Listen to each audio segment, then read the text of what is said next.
Hello, this is Mr. Miller and welcome to video 5.4 part 2. In this video we're going to learn how to make quick graphs of parabolas. We've done something similar to this before, so this isn't totally new. Alright, we're going to be starting with vertex form of a parabolas. So vertex form shows us the values of h and k, which tell us how the graph has been shifted and where the vertex is. So the tricky part for people is remembering that h is what's getting subtracted in the parentheses and k is what's being added on the outside. So here we have x minus 6 squared. We see that h is 6 in this one and plus 12, k is 12. 6 is what's getting subtracted. It's the opposite of what you see here. We have x minus 6. You got to remember h is the opposite of that. H is positive 6. So in this case, the vertex would be 6, 12. Here we see plus 10. So we got to think h is the opposite of that. H is minus 10. It's been moved to the left 10. And k is plus 16. It's been moved up 16. All right, on this one, x minus 1. Think the opposite of minus 1. Positive 1. K is what you see is what you get, minus 6. So horizontal shifts and stretches are kind of confusing because it's the opposite of what you see. If you have x minus 1, it means it moved to the right, not to the left. All right, this one doesn't have h at all. We could think of this as 4 times x minus 0 squared minus 17. All right, h is 0. It doesn't have a horizontal shift at all. And k is negative 17. So it's very important to be able to recognize h and k in order to do a graph. Okay, so we have just two examples we're going to do. Here we see we have x minus 2, so that means h is positive 2. And we have minus 5 on the outside, which means k is negative 5. So our vertex is at 2, negative 5.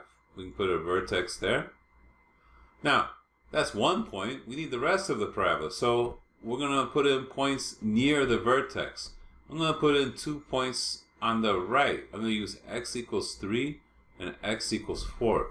When we put 3 into this equation, we get y equals 2 times 3 minus 2 squared minus 5, which is 2 times 1 minus 5, which ends up being negative 3. Then similarly, we're going to put in 4. We get 2 times 4 minus 2 squared minus 5. When we do that, it gives us 3. So we have 3, negative 3, which is right here. And we have 4. And we have 4, positive 3, which is right here. Now, we get 2 points on the left as well due to symmetry. And it's going to be very hard for me to draw it, but hopefully you can kind of see the parabola shape taking form here. So when you're doing this on your own, you're going to go ahead and draw the curve. Alright, so on this one, we have x plus 3 squared, so that means h is negative 3. Plus 4 on the outside means k is 4. Negative 3, 4. Okay, that's the most important point of the parabola. We need a couple more. I'm going to put in 2 x values to the right. I'm going to put in negative 2 and negative 1. And if you do that, you get 3 and 0. I'm sorry, this was negative 3, positive 4. So this should be up here. Negative 3, positive 4. And we have negative 2, 3. And we have, my points keep disappearing, negative 1, 0. And then if we fill in the other points by symmetry,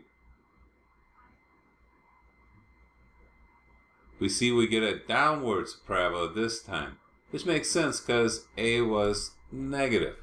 All right, so if you can identify the vertex, find 2 other points nearby, use symmetry, you can get a very quick graph. Okay, you should be able to do lesson 5.4 part 2. Part of it is about identifying h and k, more practice in doing that, and the rest of it is about just making some quick graphs. Good luck.